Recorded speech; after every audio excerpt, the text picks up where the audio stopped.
Ibu kalau boleh tahu tantangannya apa Bu menjalankan ini? Tantangannya omongan orang ya, omongan orang, Apa tuh? omongan tetangga, keluarga terdekat mungkin ya, keluarga terdekat ya, sekilas-kilas tapi saya dengar gitu. Seperti apa Bu? Mereka bilang anak anak hasil zina itu kok didukung.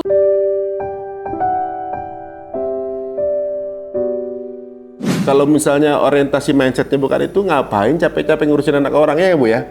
Ngapain ngurusin bukan anaknya sendiri gitu? Ngapain sih gitu ya? Ibaratnya kemudian harus biayain juga yang berbuat siapa, yang ngerawat siapa gitu. Bayangin coba. Ini kalau bukan karena landasan iman apalagi gitu ya.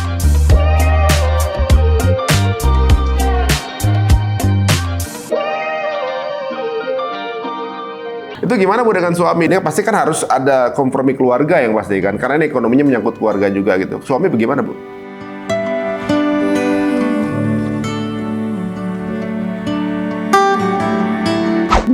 Dukung sekali karena emang kita sama-sama basicnya suka sosial ya. Waktu ta'aruf kayak gitu saya bikin di kertas perkenalan itu, sampai menikah saya akan aktif di sosial dan mengurusin anak yatim dan duafa. Kalau misalnya tidak setuju boleh mundur, kalau setuju boleh dukung kayak gitu, boleh maju gitu. Berarti ini udah tahun keberapa dijalanin Bu? Tahun ke-8. Tahun ke-8 ya. Nah, Iya. kan waktu dulu 35, sekarang 29. Itu biasanya merekanya sudah selesainya itu gara-gara ada yang nampung, atau kemudian udah mulai ada yang bisa mandiri, atau bagaimana? Atau ada yang ambil? Oh iya, belum saya jelasin dari tadi. Gini, anak-anak bayi yang tadi Mas, anak-anak bayi yang tadi yang saya bina ibunya, saya kasih penguatan rohani kan, karena kebetulan Islam semua itu kita mudah cara memeluknya kan gitu. Kita kasih penguatan bahwa dia suatu hari bisa ngerawat bayi-bayinya. Jadi setelah lahiran saya kasih penguatan dia harus kerja, nanti setelah cukup mental, cukup ekonomi, boleh ambil anaknya lagi kembali gitu. Jadi di tempat saya tidak menerima adopsi, karena memang saya fokuskan biar agar ibunya tuh tidak kehilangan jejak anaknya.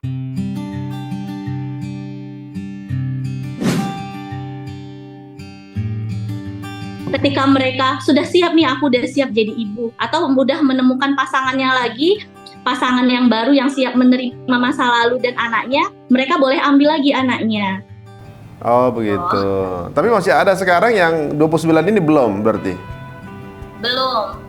Ada yang yatim piatu atau semuanya ada ibunya? Ada yang piatu, ada yang yatim, ada yang masih ada ibunya, masih ada ibu bapaknya, tapi belum mampu yang besar-besar itu, yang ibunya sakit secara medis gitu. Oh gitu. Ini ada batasan umur nggak Bu ke sana? Apa memang semua selama masih bisa ditampung itu? Kalau batasan umur tidak, karena emang setiap abis yang SMA saya arahkan untuk kuliah, walaupun kuliahnya tidak saya tanggung gitu. Mereka cari beasiswa, tapi kalau untuk makan atau tinggal boleh di rumah asuhan. Kebanyakan tidak dapat beasiswa, mereka yang 3 orang yang anak-anak pertama itu pulang ke rumah, pulang ke dusun ya. Kalau di sini desa, pulang ke desanya. Ibu kalau boleh tahu tantangannya apa Bu menjalankan ini? Tantangannya omongan orang ya, omongan orang. Omongan tetangga, keluarga terdekat mungkin ya, keluarga terdekat ya, atau sekilas-kilas tapi saya dengar gitu. Seperti apa Bu? Mereka bilang anak hasil zina itu kok didukung.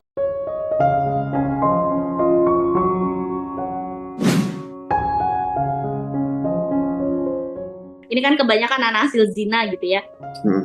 Anak hasil zina ditampung, nanti makin banyak orang yang zina gitu. Terus ya diomongin berat loh ngasuh anak yatim kayak gitu. Salah-salah kita yang masuk neraka. Kayak gitu. Pokoknya ada aja yang matahin karena emang nggak mulus-mulus nian kalau saya menjalani Zati Janah ini. Ya sikap saya ya itu tadi balik lagi ke kemanusiaan. Bukannya saya sangat tidak mendukung zina, ya, tapi saya membantu bayi-bayi yang butuh pengasuhan. Ya, ibunya, semua orang punya kesalahan, punya dosa, itu urusan ibunya sama Allah. Saya tidak berhak menghakimi.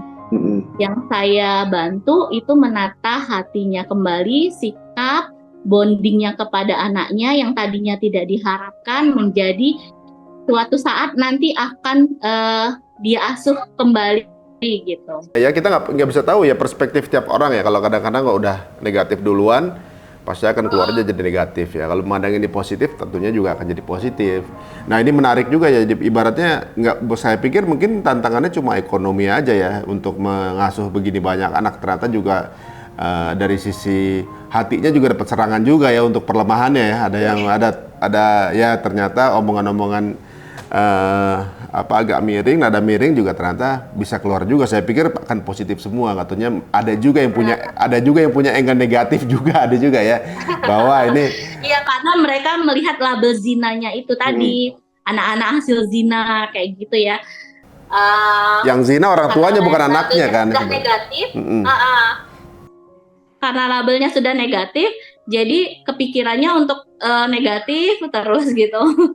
Iya benar ya. Padahal yang zina orang tuanya, anaknya sih enggak. Anaknya kan ciptaan Allah juga ibaratnya. Ini menarik ya Ibu ya. Dengan banyak keserangan dan juga sebenarnya nggak mudah ngejalanin ini, yang menjadi penguatan Ibu apa Bu? Allah. Paling parah titik terpuruk tuh kapan tuh Bu? Paling bener-bener aduh udah berat banget begini, ada yang nyerang juga tuh. Pernah nggak Bu kejadian? Oh, enggak, malah titik terberat saya ketika anak saya meninggal. Anak saya meninggal itu umur 5 bulan, lagi lucu-lucunya, masa bayi. Itu saya lihat bayi, anak asuh saya yang bayi itu tidak bisa sampai 1 jam, saya nggak sanggup. Itu titik terendah saya. Malah saya mau mulangin semua bayi-bayi yang saya asuh waktu itu. Karena ngerasa Allah kok nggak kasih saya kesempatan gitu ya ngasuh anak saya gitu. Kok diambil lagi gitu. Sedangkan yang berdatangan ke sini sekarang anak asuhnya bayi-bayi gitu. Kenapa anak orang dipercaya ke saya, kenapa anak saya sendiri diambil gitu. Itulah titik terendah saya. Sebenarnya justru malah sebenarnya amanahnya lebih besar ketika lebih banyak ini ya. Waduh, Masya Allah. Tapi Alhamdulillah. Malah jadi ketika anak saya meninggal itu malah yang datang itu sampai 15 bayi. Allah. Iya, ketika bayi saya diambil, Allah kayaknya ngasih ini, aku kasih 15 lagi yang kamu bakal asuh kayak.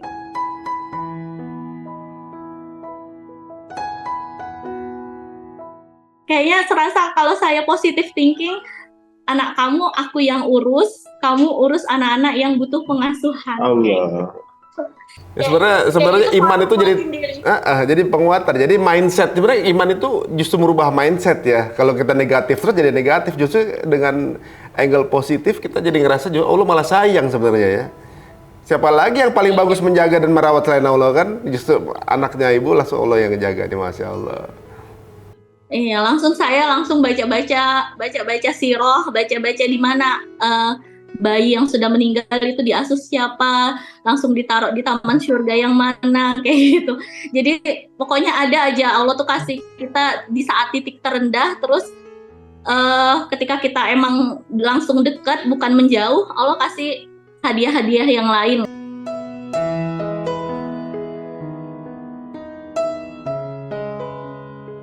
Kayak gitu, walaupun ya anak kandung sama anak asuh tuh tidak sama levelnya di hati ya. Tapi kalau kita ingat pahalanya, ingat Allah kasih hikmahnya, insya Allah semua yang ditakdirkan Allah itu baik. Masya Allah. Ibu, kalau dari semua bayi-bayi yang datang ke Ibu nih gitu, kemudian ada yang akhirnya sudah lulus lah atau selesai gitu. Pernah ada ungkapan keluarga yang Ibu tolong nggak ke Ibu? Masih ada yang inget nggak? Enggak, kalau yang dari bayi itu udah keluar dari sini kayaknya kayak mau menutup masa lalu. jarang ada yang mau main-main ke sini lagi gitu. Mungkin ada sama pasangannya yang baru tidak boleh diungkit-ungkit masa lalu gitu ya. Saya sih maklum-maklum aja karena ya memang saya berada di Izzati Jannah juga tidak mengharapkan terima kasih. Itu ya.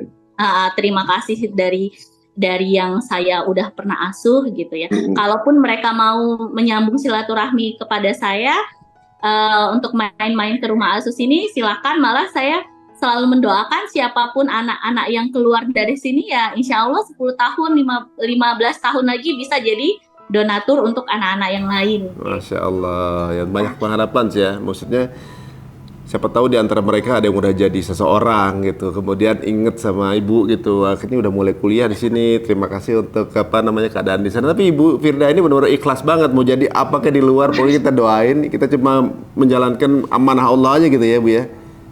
Iya. Nah sekarang Bu nih untuk yang menyaksikan acara kita nih, mungkin jika ingin support itu kirimnya kemana Bu? Ada, alhamdulillah kita punya rekening Mandiri, punya rekening BSI. Terus kalau misalnya mau kirim-kirim barang kayak baju-baju bayinya yang masih bagus kayak gitu ya, atau juga mau kirim-kirim makanan kering ya, kalau yang dari luar kota itu bisa pakai alamat rumah asuhan Izzati Jannah di Jalan Masjid Nurul Jannah nomor 42 RT 03 Kelurahan Selamat, Danau Sipin, Kota Jambi.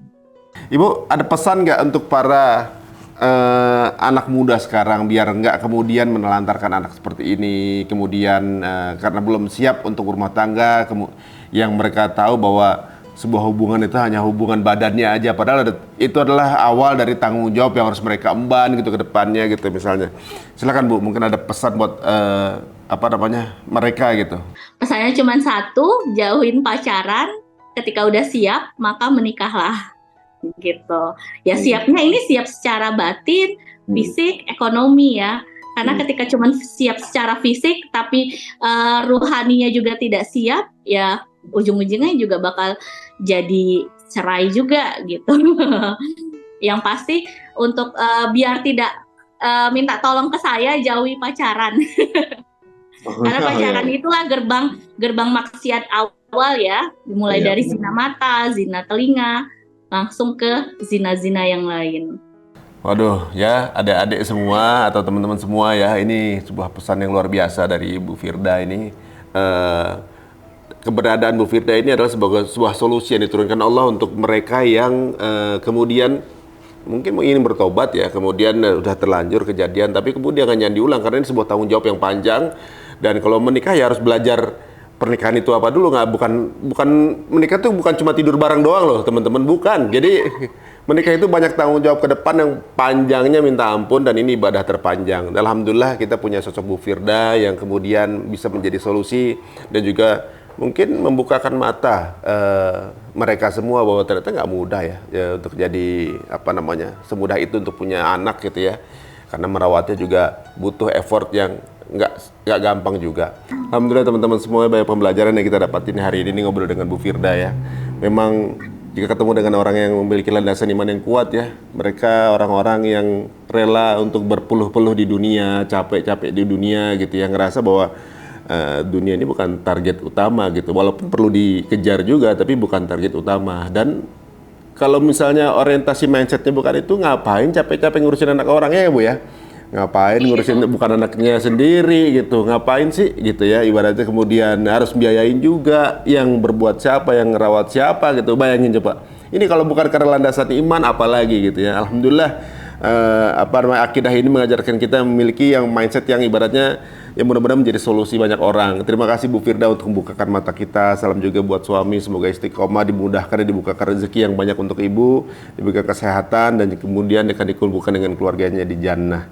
Amin ya rabbal alamin. Terima kasih Bu Firda, salam buat suami dan juga teman-teman semuanya. Jika ingin berkontribusi, monggo silakan lihat di caption kita ya. Sampai ketemu lagi cerita untung. Assalamualaikum warahmatullahi wabarakatuh.